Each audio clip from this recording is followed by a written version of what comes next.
monde, j'espère que vous allez bien aujourd'hui. On se retrouve pour une nouvelle petite vidéo. En vrai de vrai, on m'a demandé de faire un update de mes baby locks du coup. Si vous êtes nouveau sur la chaîne, j'ai deux départs différents sur la tête. Celui au milieu, je l'avais fait en vanille en février-mars 2019. Et sur les côtés et derrière, je les avais fait en juillet 2020 au crochet. Ce qui fait qu'un an plus tard, j'avais fait un petit update pour montrer l'évolution de mes locks. On est en août 2022, donc ça fait 1 an et 3 mois depuis ce petit update que j'avais fait. D'ailleurs, j'ai retrouvé la vidéo et franchement, je vous jure que je vois vraiment la différence au niveau de la longueur de mes cheveux. Mes cheveux, ils étaient pas comme ça. Bref, et c'est cool en fait parce que je vois que mes cheveux poussent. Bon, de toute façon, je le voyais déjà tous les jours quand je les touche, quand je les sens dans mon dos. Parce que maintenant, il m'arrive, sachant que j'ai deux longueurs différentes.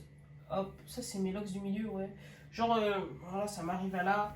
Ça, c'est vraiment les baby locks. En ce qui concerne, du coup, mes baby locks, ce que j'ai remarqué en 1 an, là, par rapport à l'année dernière, c'est que déjà, elles ont pris de l'épaisseur. Enfin, elles ont pris de l'épaisseur, ouais. Elles ont pris de l'épaisseur, genre, elles sont beaucoup plus compactes. Bon, en même temps, c'est normal, j'étais en face de baby locks, là, elles ont poussé. Elles sont beaucoup plus souples qu'avant et beaucoup plus douces. Ce qui fait que, franchement, c'est super agréable, en fait. Quand j'avais commencé mes locks, je lavais mes cheveux d'une certaine manière. Quand je faisais des reprises, je prenais pas le temps d'ouvrir mes locks au niveau de la racine. Ce qui fait que, lorsque mes locks ont commencé à pousser, enfin, lorsque mes locks ont pris de la longueur, je me suis rendu compte qu'en fait j'avais des poussières au bout de certaines locks. Enfin, au bout, j'abuse un peu, mais genre vers la fin. Du coup, tu vois qu'en fait, c'était les poussières là en question, ce sont des trucs qui se sont incrustés au tout début, quand j'avais commencé mes locks. À cette période-là, je n'ouvrais pas mes locks quand je les lavais. Je me lavais les cheveux directement comme ça. Donc quand je faisais des retwists avec du gel et tout, des coiffures, et je laissais mes cheveux comme ça. Donc en fait, ça explique pourquoi est-ce que j'ai fini avec des taches blanches au niveau de mes longueurs. J'ai galéré à les enlever. J'ai vu Abyssinia et tout, ma belle-sœur du coup, coiffe dans le 77, qui m'a aidé à enlever mes poussières. On a fait un décapage, etc.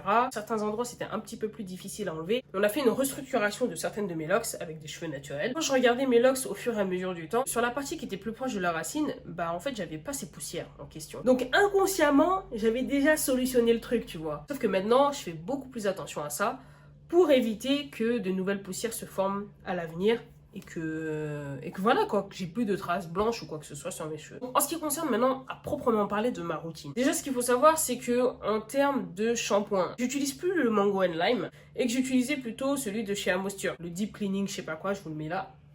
Ici. De toute façon, vous pouvez également le retrouver en barre d'infos dans le premier lien là qui apparaît. Quand vous lavez vos cheveux avec ça, ça fait ressortir toutes les impuretés qu'il y a dans vos cheveux. À côté de ça, avant je lavais mes cheveux toutes les 2 semaines à peu près. Aujourd'hui, j'ai changé ça. Maintenant, je lave mes cheveux uniquement lorsque je sens que j'en ai besoin, genre que mon cuir chevelu est un peu plus gratte un peu plus que d'habitude ou que mes locks sentent trop l'huile à mon goût, genre ça pue, là je vais les laver. Pour les huiles, je me suis limitée à 3 huiles. J'ai mis de l'huile d'amla, de l'huile de ricin et de l'huile de chanvre. Je me suis fait un mélange dans une bouteille avec un bec verseur et j'applique uniquement sur mes racines. Généralement je le fais j'ai pas vraiment de fréquence, je le fais que quand je sens vraiment que mon cuir chevelu est sec. Franchement je trouve que j'ai une belle petite évolution. J'ai pris 1 mètre pour qu'on mesure ça. Il y a 1 an, quand j'avais mesuré mes baby locks, j'étais à peu près à 8 cm environ. Du coup, là, on va mesurer la même chose, la même locks. Enfin, je crois que c'est la même locks, j'espère. Voilà. Donc, on va s'arrêter là.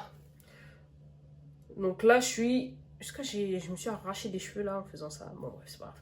Du coup, là, je suis à 18 cm et quelques. Ah oui, et j'ai pas encore refait mes reprises. Parce que là, on voit mes petites repousses, là. Voilà. D'ailleurs, je vais défaire mon chignon.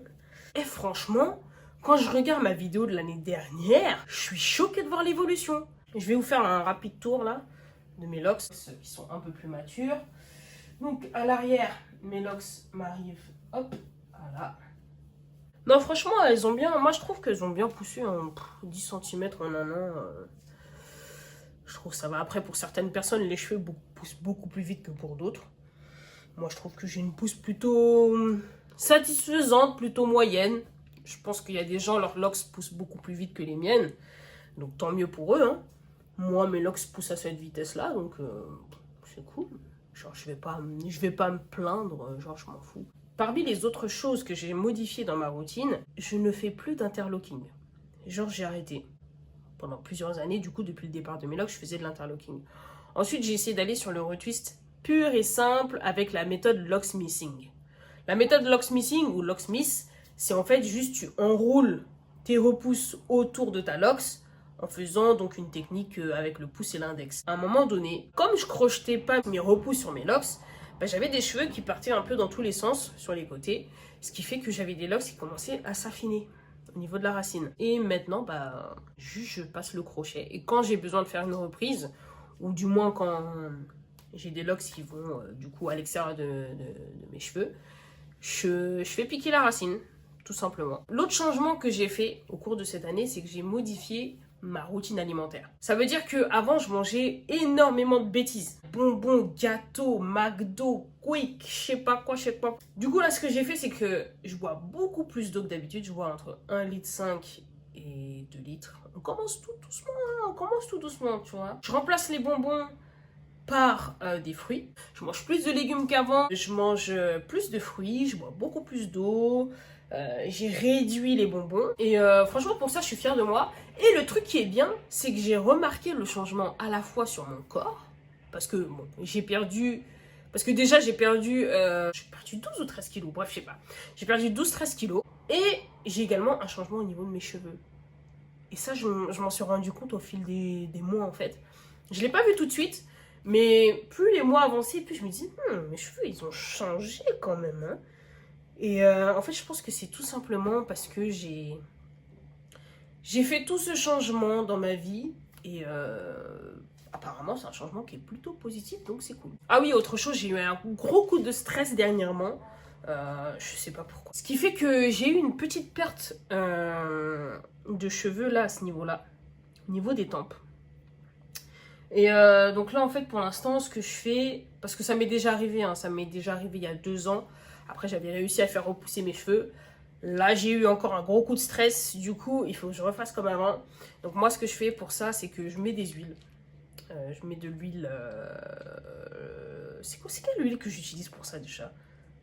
Non, oui, c'est l'huile d'amla que je mets là, à ce niveau-là. Et ce que je fais, c'est que tous les jours, je masse, je fais circuler le sang, je fais des mouvements circulaires. Et ce que je fais également, c'est que je prends de la levure de bière. Du coup, là, ce que j'ai fait, c'est que j'ai pris des photos de de maintenant. Je fais ma routine avec ma levure de bière. Elle est dans la barre d'infos, si jamais vous la voulez. C'était celle-là que j'avais utilisée il y a 2 ans, en faisant toujours la même routine, mettant des huiles, en massant et tout, etc. En limitant également les coiffures. Et ça m'avait permis de faire repousser les cheveux à ce niveau-là. Donc là, bah... on va essayer de rester zen, faire du yoga ou je ne sais quoi. On va rester zen, on va faire la petite cure, tranquillou, on va faire repousser les cheveux. Après, j'ai pas de changement particulier par rapport à ça. Du coup, qu'est-ce que j'ai d'autre à ajouter par rapport à mes baby locks? Oh, je sais que je devais faire une vidéo sur les Migos. Ce que je vais faire, c'est que je vais plutôt faire un PLS sur Offset, dans un premier temps. Et après, je ferai un PLS en regroupant à la fois Quavo et Takeoff. Non, en vrai, je réfléchis à la question. Ça se trouve, je vais les mettre tous les 3 dans une même vidéo, je sais pas encore. Donc, en attendant, les gars, je vous dis peace, ciao. On se revoit pour une prochaine vidéo.